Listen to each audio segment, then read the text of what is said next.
Gender-based violence. Gender-based violence is a phenomenon deeply rooted in gender inequality and continues to be one of the most notable human rights violations within all societies. It includes physical, sexual, mental, or economic harm inflicted on a person because of socially ascribed power imbalances between males and females. It also includes the threat of violence, coercion, and deprivation of liberty, whether in public or private. Gender-based violence undermines the health, dignity, security, and autonomy of its victims, yet it remains shrouded in a culture of silence. Gender-based violence can be in the following forms: child marriage, female genital mutilation, honor killings, trafficking for sex or slavery, intimate partner violence, physical punishment, and sexual, emotional, or psychological violence. Girls and young women often experience violence at home, from physical punishment to sexual, emotional, or psychological violence. Gender-based violence is also a rising issue in online spaces, with girls and young women reporting harassment and abuse. Girls must never be held responsible for the violence that happens to them. Violence is the sole responsibility of the perpetrator, who must be held accountable according to national or international legislation. Fear or threat of violence must not restrict girls from living free and full lives or from realizing their full potential. Ending gender-based violence will involve action at all levels, challenging social norms that condone violence or impose gender roles, strengthening legislation to criminalize violence, and prosecuting the perpetrators. We must all promote and strengthen values that support non-violent, respectful, nurturing, positive, gender-equitable relationships for all children and adolescents, including the most vulnerable and excluded.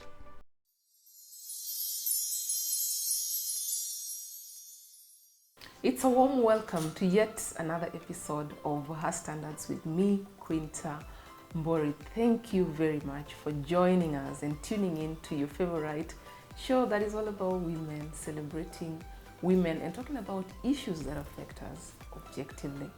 But first, we want to send a special shout out to our hosts. We are at the 4 Points by Sheraton. Beautiful is an understatement. You need to come and experience it yourself. World-class services, very friendly hosts, as well as many other things that you can only come and experience on your own. Today, I am joined by an amazing panel, and we want to talk about an issue that affects men and women across the globe. I'm talking about gender-based violence. The topic for today, we want to see whether there's a way that we can break the cycle. I mean, we have been talking about it over and over, and we're getting tired of it. Now, if you want to know how far this issue is, the statistics are so sickening because they say that in the United States, for instance, every 2 minutes, a woman is sexually assaulted. Now, if you thought that was worse, let's come down to South Africa, where every 26 seconds, the same thing happens. Now, if you don't talk about this, then I don't know who else will. Now, to help me unravel and package this very difficult conversation are two amazing women, and they both have stories. I have with me Jerry Wamigwi, and of course I have Kathy. They're both going to introduce themselves. Now, if you have a comment, you know, you might not be in studio, but you can still be part and parcel of this conversation. Hit us up on social media at KTN Home across all platforms, or talk to me at Quinta Mbori on Facebook, Twitter, Instagram, as well as LinkedIn. Welcome to the show. Now, ladies, how are you? I'm very well, thank This you. is Her Standards. You guys look so amazing. Thank you. Thank We you. have been accused of not complimenting each other as women, so allow me to take this chance to tell you that you all look so lovely. Thank you. From the bottom of my heart. You look And amazing. You look amazing too. Thank you. Welcome to Her Standards. Here we set standards for women. Yeah, very high standards for women. I'm just glad that you're able to join us. So I'll allow you to introduce yourself. I mean, there's no person who can tell us who you are better than yourself. So let's start with you, Jerry. Tell us who you are and what you do. My name is Njeri Migwe. I run an organization known as Usikimia. Usikimia is an organization that deals with issues of sexual and gender-based violence. Among the things we do is we run a safe space for women and children. We also have a feeding program in Soweto and Kayole. We do rescue support for women in distress as well as children and men if and when they reach out, as well as a few other programs that we run that enable us to run as an organization. Yes. Thank you so much. The other thing she didn't say is that she's also a feminist. Yes, absolutely, and not ashamed. We'll talk about that in a short while. Thank you for coming. Thank you for having me here. Karibu sana. Kathy. Hi. Hi. I'm Kathy Holden, and I'm a psychotherapist, and I specialize in addiction, sexuality, and relationships. I have a company called Elementary Wellness Center. We operate from Karen, and I work with individuals and couples. Karibu. Thank you. Now, we were just talking about the extent of gender-based violence in the country. I mean, there's no day that we wake up and there's no incident, which is quite sad. Kathy, we are talking about gender-based violence, GBV. What is it? What does it look like? Yeah. Okay. Well, GBV is, it's a violation of the human right. Okay. It can stem from physical abuse, emotional abuse, and like you said, it's a pandemic. It's pretty serious, and there are six different types, affecting 6 different kind of populations or segments. And I think just like what Jerry was saying is that a lot of it doesn't go reported. It's not reported. So it becomes very difficult for those people who are going through GBV to come out for various reasons. Would you say that is a sexual violence a form of GBV? Absolutely. Yes. It's one of the 6. Sexual harassment? Yes. Online harassment? Yes. Then, Jerry, you've been on the ground. Maybe you should give us more examples of the kind of experiences that you've had. Let me tell you, and I'll also say this, GBV is one of the most accepted social ills. That's really sad. Yeah, we don't look at it as, it's not so bad.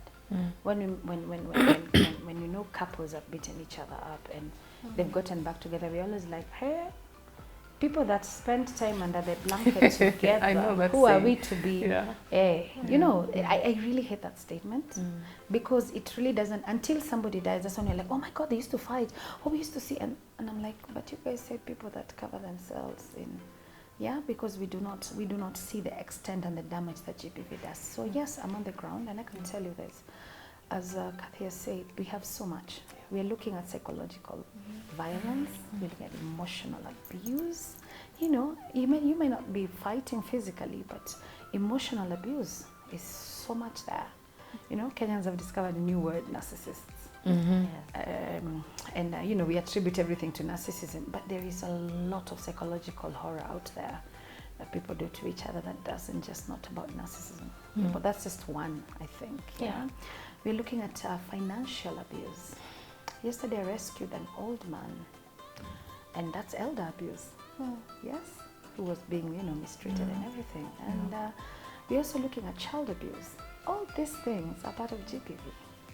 Child abuse, child neglect, all these things are all encompassed in GBV, and you see them every day. Every single day. And I do not want to attribute GBV to the poor. GBV is to the poor, to the middle class, to anybody. Anybody can be going through GBV at any one time. Anyone. At any one time. So you're just seeing people with smiles, but you don't even know where they've come from. Groping is part of GBV. You can't just even take a cue without somebody rubbing their groin all over you. So that is also a form of GBV. It's a form of GBV. Yes, just normalized. You pass on the street and someone smacks you on the bottom. That's really bad. Right. So Kenyans behaving badly. And then there's also, of course, the non-verbal or non-physical forms. Yes. I was part of a training, I think, a few weeks ago, and we were discussing that whistling, or just giving you that elevator look, looking you from top to bottom.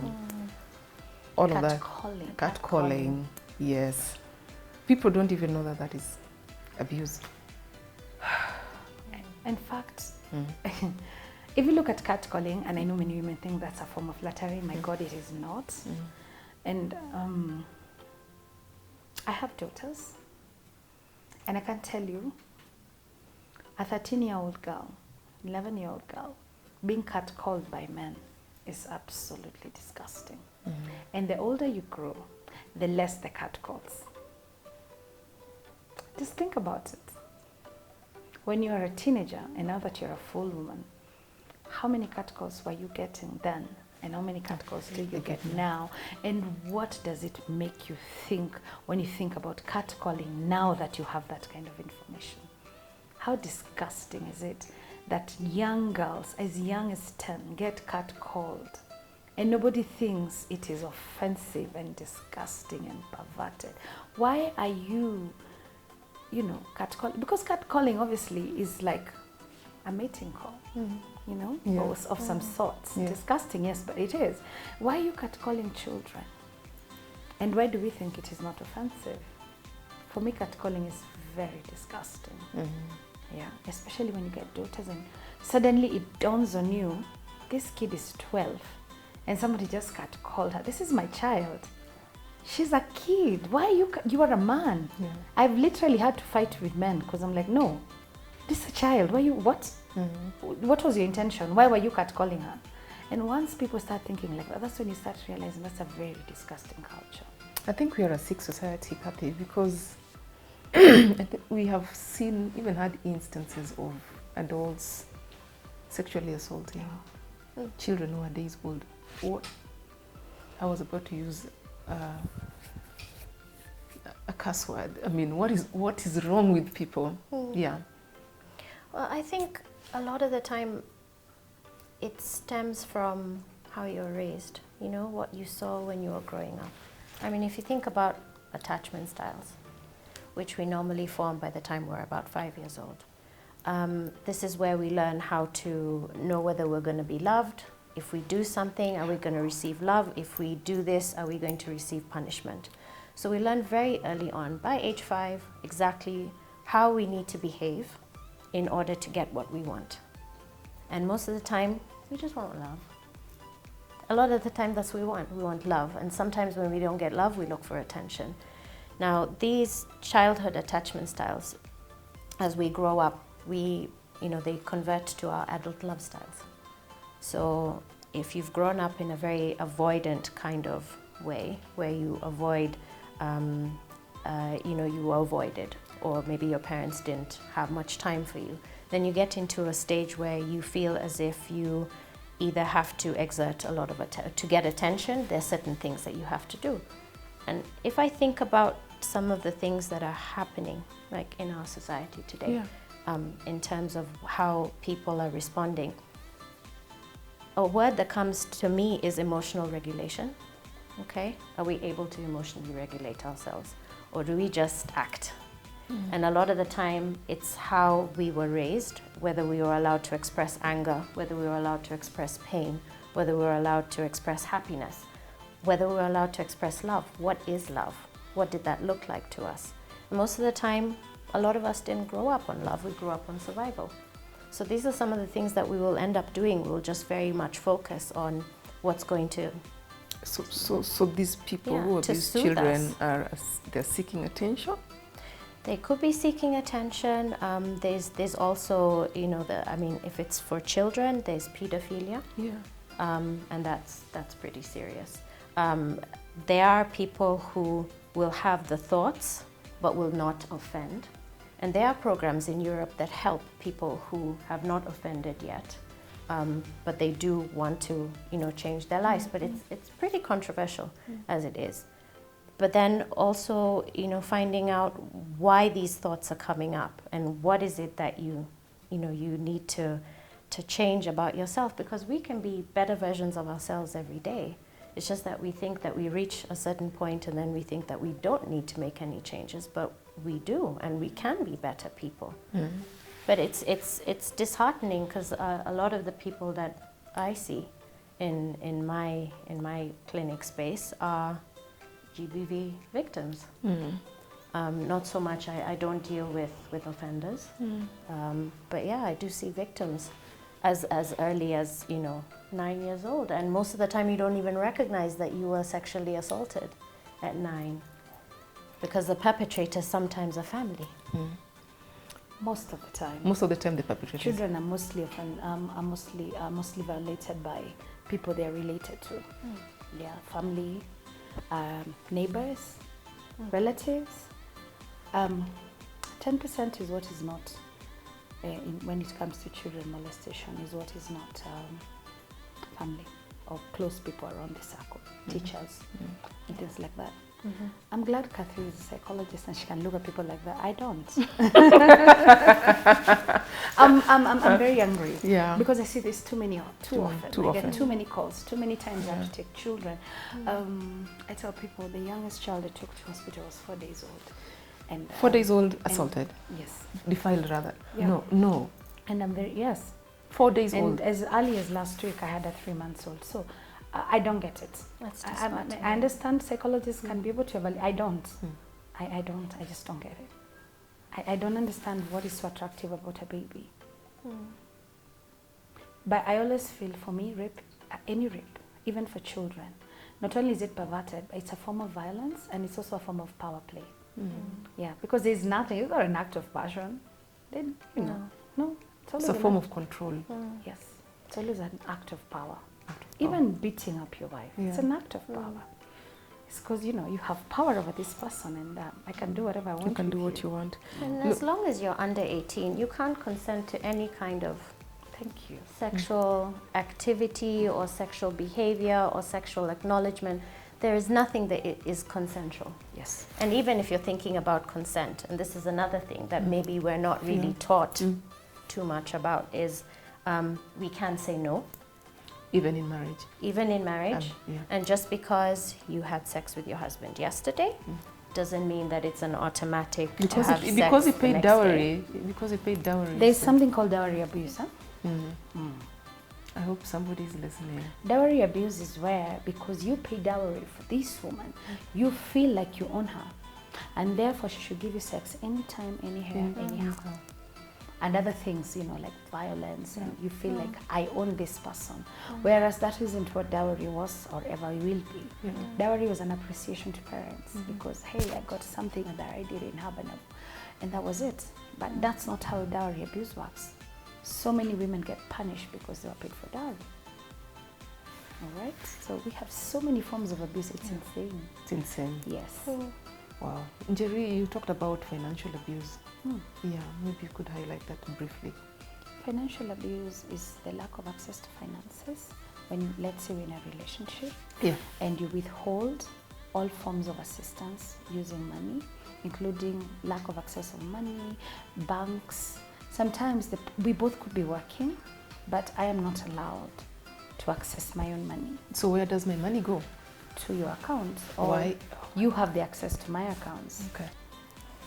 Njeri, again, one thing that our viewers may not be aware of is you are also a survivor of abuse. Yes. And it started when you were so young. You were a teenager.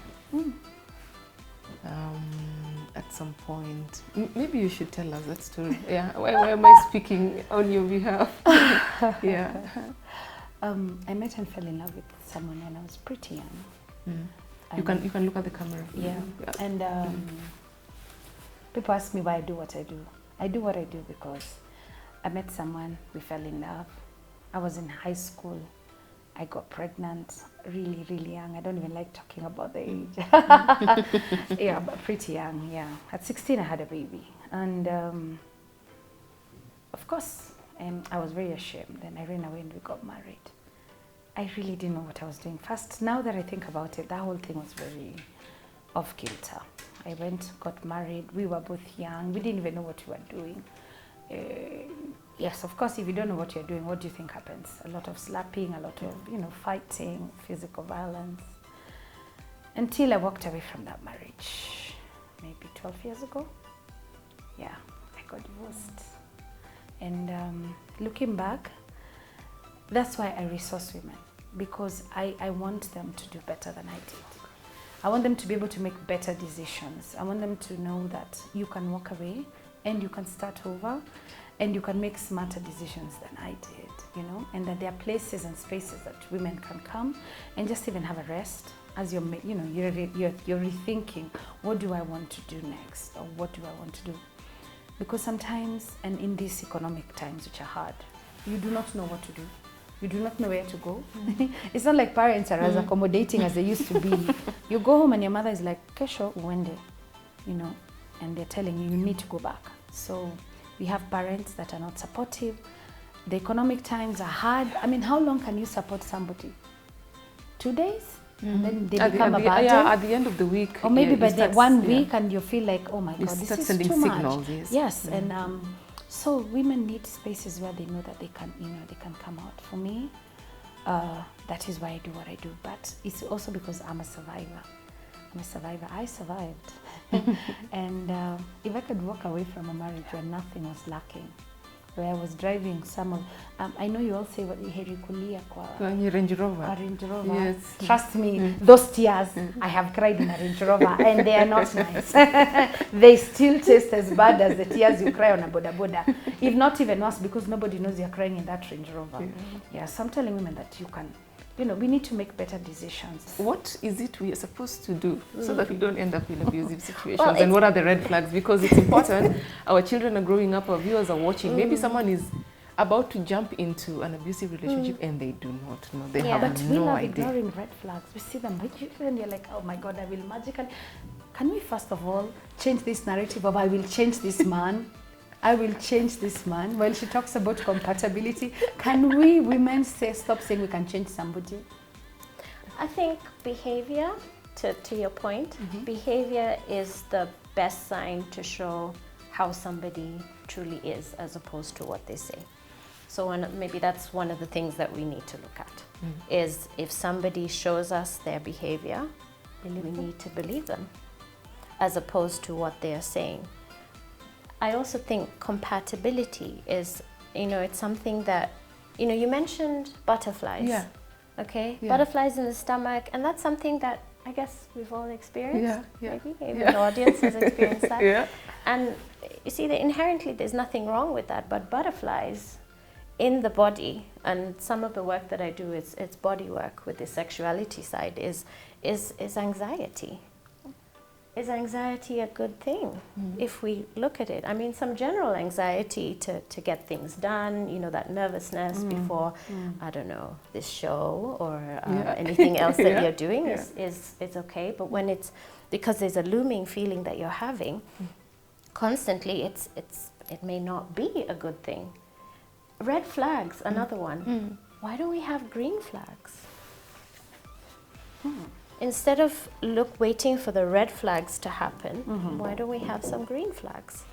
Where we understand what our values are, what our core beliefs are, what our expectations are, who we are in a relationship, because we know ourselves. We know exactly who we want. So we will focus very much on whether this person is hitting our green flags. Red flags take some time. 3 to 4 months to start seeing behavior change. Yes. Yeah. But green flags can be noticed straight away. Exactly. It's something that you can tell. And what she's talked about, green flags, is very important. I tell people who are preparing maybe to get married or in a relationship, I tell them, have you actually discussed the core beliefs of the things that you are made of? Have you talked about the number of children you want? Or do you even want children? You know, I don't want to be forced to be a mother if I don't want to be. You shouldn't force anybody to be a father if they don't want to be. Have you talked about religion? Say you're a Catholic and I'm an atheist, or I'm an atheist and you're not. How does that work? When our core beliefs, we don't have something that we share. In terms of core belief, how are we going to bring up? How are we going to stay in the house? Are we talking about education? Money? You know, I don't understand why we even go all the way. By the time that you're talking this discussion, red flags have already been, how do you react when you're angry? All right? Very important. What's your love language?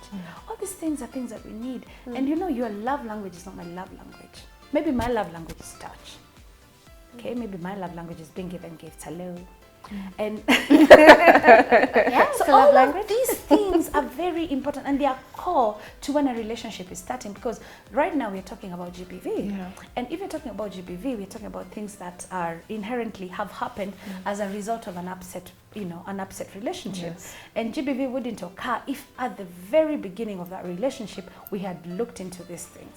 But we're looking into these things because, hey, I had butterflies in my stomach when I saw you. Seize, swallow those butterflies, digest them today, and say, I'm coming onto this thing sober. I'm looking at you and I'm like, yes, let's make decisions that are rational. I have read somewhere, good thing we have the expert, she can break it down for us, that abuse is a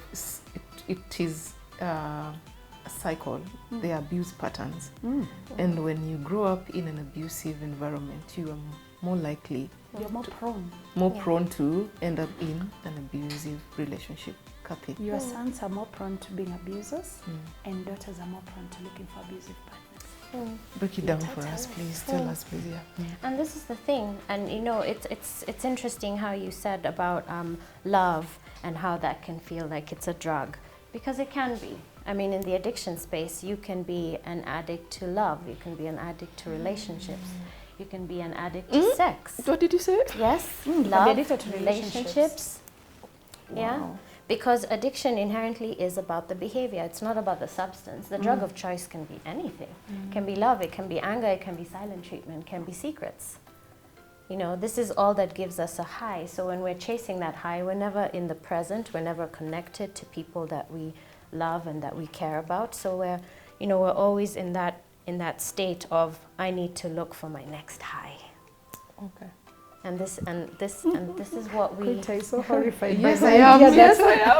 I'm so horrified. she had only ever looked at addiction as alcohol and drugs. Alcohol and other drugs. Right now, I'm just thinking, thinking, maybe what? I'm addicted to something, which I can't say on air. Okay. Well, because I mean, this is the thing. It's true. And if you think about the relationships, like, or when you're in a relationship, or if you're having problems, a lot of the time, statistically, you will wait a minimum of 6 years before you get help. 6 years.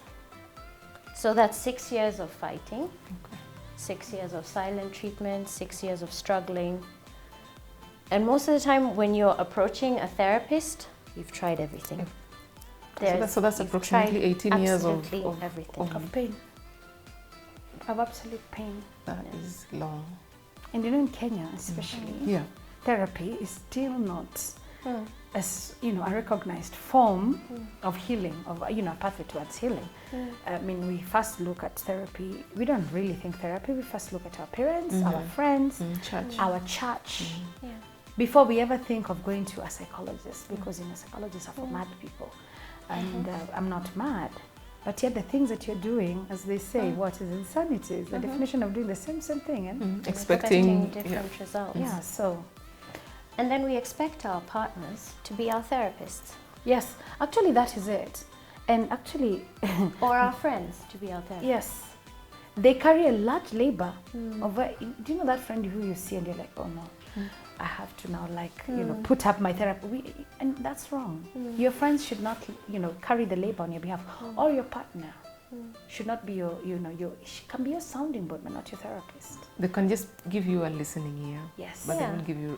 they shouldn't give you solutions. Yes. Because with therapy, we have a treatment plan in place. We identify all the different issues, the challenges, the things that you want to enhance, your life purpose, your vision board, the way that you want to see your life, whether you're planning to not be in the relationship that you're in, or you're planning to move on.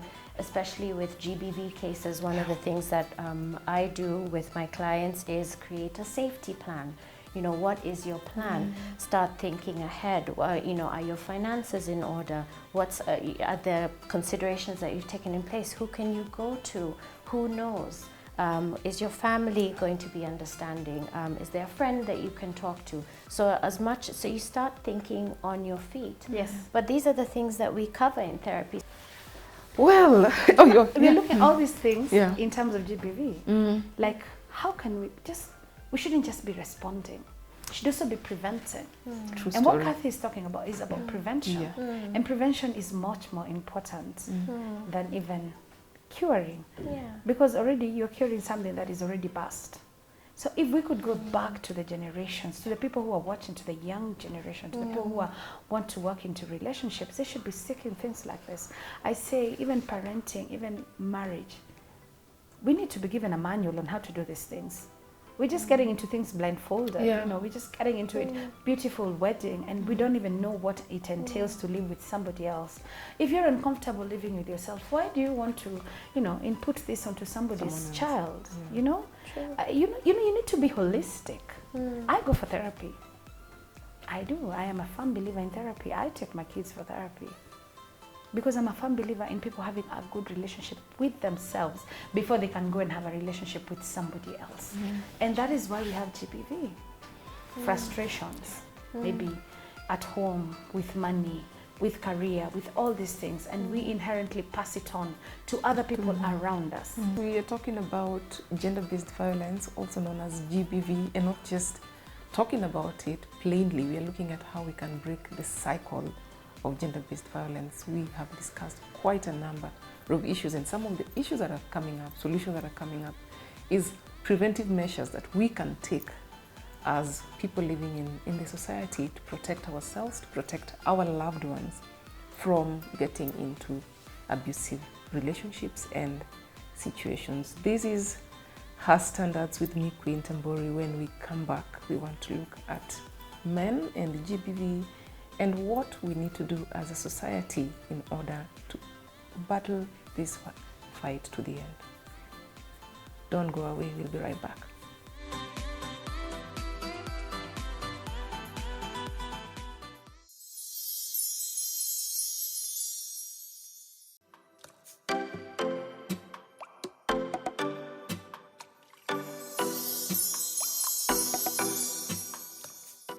We are glad you could join us for the second part of Her Standards with me, Queen Tambori. Today we are talking about breaking the cycle of abuse. Still talking about breaking the cycle of abuse. What goes on in the mind of an abuser? Yeah. I think this has something to do with control, because control equals to safety. When you feel safe, you can maintain your status quo. You can feel comfortable in your environment. You don't have to take personal responsibility for your actions. You can manipulate others. You can keep everything at bay so that you can continue in your world as you are. And a lot of the times we control because of fear. Yeah. If I have to take off my mask and share my most vulnerable, deepest, darkest secrets about myself, how scared I am, I don't know, of anything, then that means I'm becoming vulnerable. I'm emotionally vulnerable, and that puts me in a position where somebody can attack me. So what do? I put on my mask. And if my mask is anger, and anger, by the way, is just the tip of the iceberg. A lot of the time we have anger outbursts, but sometimes we're feeling judged, we're feeling bitter, we're feeling jealous. Now, there is insecure. And there's no excuse for any kind of abuse. I mean, absolutely none. There's no excuse for that. But if you're thinking about how the psyche works, this is the function. This is what happens. Hey. I know. Did you hear that something? No, I just want to say that one of the things that I've realized with a lot of abusers is they never want to acknowledge that they harmed you. Oh, they have a problem. Oh, they have a problem. You beat me up, but you do not want to take responsibility for beating me up. And that is why you find that a lot of people who have gone through GBV the victims carry the shame. It's never the abuser's shame. We blame the person, especially women, because the marriage didn't work, because you're being beaten. We are very fast to always, victim blame. And you find most of the time the shame is never carried by the abuser. You'll always find people asking, what did she do to deserve that beating? I know. There's one time I was having a conversation with a friend of mine, and a person who is supposed to be like a mother figure told her that, see, we are nakwanga too evil. What does that even mean? I know. You've absolved him of every excuse, and you've taken away the humanity and the dignity of the person that he does those things to. And it's something that needs to stop. Very sad. Why? And most people actually wonder, question why people stay in abusive situations, abusive relationships. Why? Conditioning, social conditioning, trauma bonding, you know, Stockholm syndrome, lack of options. In a layman's language. Kwa wale wanatusikiliza kutoka Kasipul Kabondo. Social conditioning is how we've been brought up and what we've been taught and what society expects of us. Yeah, women have been socially conditioned to get married. So actually, do you look at the way we treat women who are not married? Like it's story for you know, another day. or child-free women. Or, yes, child-free women. Yeah. So you reach a certain age and somebody is always asking you, why are you not married? Why don't you have children? You know those obnoxious aunties who are always like on your case. Why are you not married? Why is a man? Hey, you've come for another wedding. Hey, umekuwa tent. You know, all those aunties. And yeah, so social conditioning. You're expected to get married at a certain age, have children, and you know, maintain this, you know, healthy marriage and, you know, happy marriage. And walking away is not an option. And way. You get married to stay forever. Yes. For better, for worse. For better, for worse. Okay. Kathy, you mentioned something about being in an open cage. Oh, yeah. I remember that. Yes. I think this is how I kind of see. When I'm thinking about the power of sometimes someone having over you or a situation or an environment, it's kind of like you're in a cage. Just imagine yourself in a bed cage or, I don't know, any cage with the door wide open. But you can't step out, you can't leave. And it's, you know, and it's exactly what you were saying, Jerry, about, you know, if you're with an abuser who is paying everything for you and you don't have an income, or you know you are disabled or you have a disability, and they're taking care of you, you will bond with your abuser because they feed you, they take care of you. And that's one of the reasons why walking away is very difficult. And it goes down to having healthy relationships, having healthy boundaries, knowing what your boundaries are, but also being able to walk away for any situation, whether it's a job, whether it's a relationship, whether it's a situation, whether it's a friendship, because we have the ability to do that, and it's all about making healthy choices and not considerably doing something over and over again because you feel that it's serving your purpose when it's no longer serving your purpose,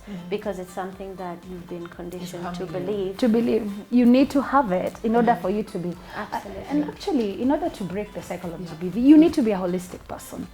You know, before you enter any relationship, or even when you're in that relationship, every day, as Kathy said, I think at some point you talked about we can get better every day. I think it's a thing that we need to learn and unlearn things that we were taught. Every day is a new opportunity. You can't tell me just because you were told something and now you're growing up and you're saying, oh, and we don't have questions. What is this thing that we are so conditioned that we believe this is the right way, that people at some certain point stop learning and stop allowing them to change. Every day for me is a day to become a better person, for me to, you know, to learn new things. Just sitting here with Kathy, I've learned a lot. You know, sitting here, it's an environment in which I feel like you need to learn new things and change. You know, you can't be static. You know, the more you become static, the more you're going to become a statistic as well. Yes. Very sad. We need to be able to function as a result of change. Yeah, just because your mother, I hear so many men say that I'm looking for my mother, or they married their mother, or my mother never walked away. Do you know what your mothers were telling their daughters? They were telling their daughter, have a secret stash. You know, have a secret stash, hide money. These are the mothers you said never walked away because they didn't have those options. So they taught us, and that's why mnasema the women of nowadays ni vichwa ngumu. It's because our mothers told us, you know, those secret meetings we used to have with them, we used to talk in the kitchen, they used to tell us, do not abide in this nonsense. You can always walk away. Do better than me. Do better than me. Have an option. So that the idea is you cannot remain static if you're in a situation of abuse. You must have an exit strategy. I am so sick of collecting data on dead women of femicide. Femicide is an act of where a person is killed by somebody who loved them. I am sick and tired of scouring through newspapers looking at another dead woman who was killed because of a relationship that went sour. Please don't become the next statistic. That's very important to me. Work on your exit strategy. Yes. If you're in an abusive relationship. If you're in an abusive relationship, have a safety plan, have an exit plan, know when to leave, know how to leave, and be very careful. And be ready to make adjustments. I mean, life is all about making adjustments, whether it's in your relationship, whether it's in your sex life, whether it's in your work life. I mean, it's all about making adjustments. We don't, like you said, need to remain static. We can make a change for the better. Anyway, thank you guys. Now, when you talk about abuse, more often than not, it's associated with women. You talk about gender-based violence, it's women being abused. But now looking at the statistics tell a different story, because you say that 1 out of 10 men also face some form of gender-based violence. And Jerry, am I right? 1 out of 10 men, that's... 1 out of 10. Yeah. In a lifetime, 70% of women globally will have been abused. That's why it always feels like GBV is a women thing, but it actually affects men. It affects men. It affects men, but the thing with men is that men have closed themselves from talking about this because other men laugh at them or make fun, or it's not tolerated, it's not masculine enough for you to, you know, to talk about it, or your ego doesn't allow you, because how dare a woman abuse you? But then again, there is 2 kinds of abuse against men, which is something we need to all talk about. There is abuse of men by women, and there's abuse of men by men. Yeah, because we are looking at statistics of rape. 5% is only women who perpetuate. 95% of statistics of rape for men are perpetuated by other men. True. So when we are looking at men, we are looking at a 2-prong attack, where it's men for men and men for women. What do they need to do? They need to talk. Yeah, I agree with Jerry. They need to talk. I think there's also a notion, and I'm hearing it, toxic masculinity. Oh, I hate it. Yeah, so I think it's the notion of toxic masculinity. I think we've also created a society that does not allow men to be emotionally vulnerable. You know, and you hear statements like, man up. You hear statements like, be a man. You know, the ceremonies that when you become a man, and what you know, traditionally, what is expected of you. And, you know, sometimes those values may completely be a mismatch when you go and you start having adult relationships. Because your idea of a relationship is very different from what this other person has grown up to believe. And so there's a disconnect there. And you know the worst part? Is now men have thought leaders that are leading them and telling them this is what masculinity looks like. There is no, masculinity is not, these imaginary men conferences, some imaginary people on Twitter. And let me tell you, man, and I'm going to speak this to you. Yeah, you can face the camera. Men, there's no masculinity that fits like a suit. The same way there's no femininity that fits like a dress. Okay? Your masculinity is who you are as a person, and how you want to be seen, and how you want to express yourself and your values.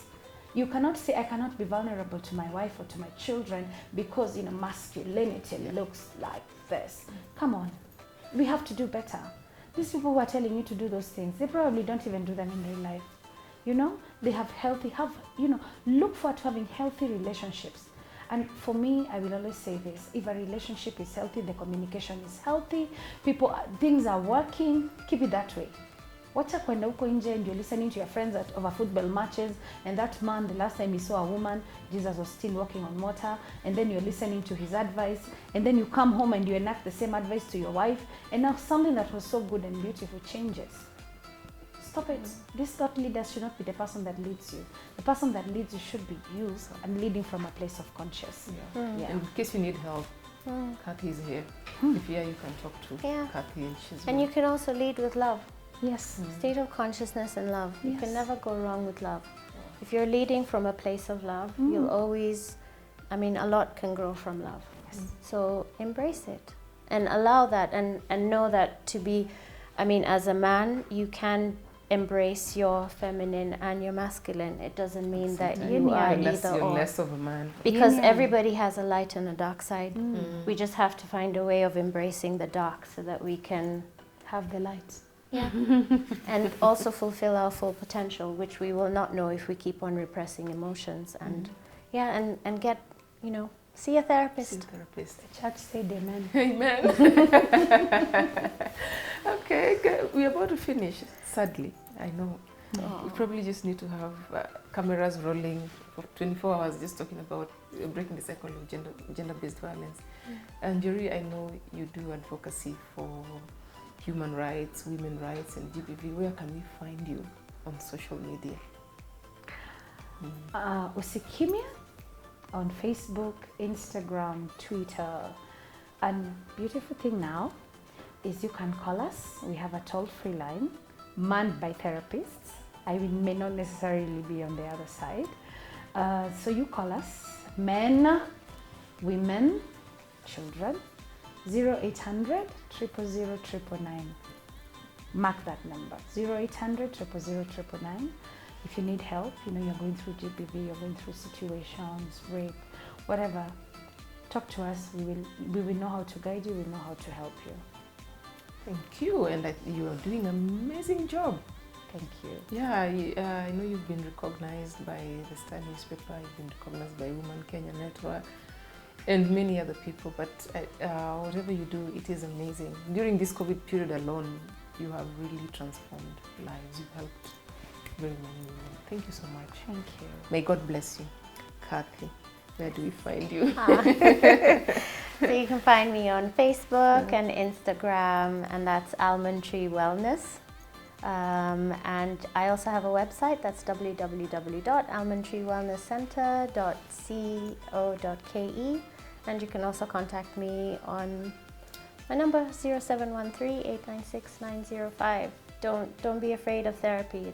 It's not for people who are mentally unwell only. It can also is a great way to cut across your life and work on a better version of you, which is just on the other side. Thank you. That's it for now. Thank you so much for creating your time, sharing your stories, sharing the information. I'm sure this is not the last time we have interacted. We'll definitely have second, preferably third, fourth. We'll keep talking. I mean, we have to keep talking about gender-based violence. Thank you so much. You have any final shots before we wind up? For me, I will say this. Usikimia stands for do not be silent. We are breaking the taboo of silence, and we are coming in hot. Let's normalize therapy in Kenya. Therapy is not just if you're going through a difficult time. It can be used to enhance your life across everything that you're going through and not going through. So let's normalize therapy in Kenya. Yeah, I've had a lot of new information. I've learned quite a lot, and I hope that everybody else who's watching us from home, this session has been helpful to you. Well, this has been Her Standards with me, Queen Tambori. Today we were talking about breaking the culture of silence of GBV. We hope that if you need help, you can get help from this show and even thereafter. But let's keep talking. Let's keep interacting on social media platforms at KTN Home, and also you can talk to me directly at Queen Tambori. Special thanks to our hosts, and we are at 4 Points by Sheraton here in Hurlingham. Beautiful place. You need to see it to believe it. Well, till next time, usikimie, right? Do not be silent. Let's speak about gender-based violence. Bye for now.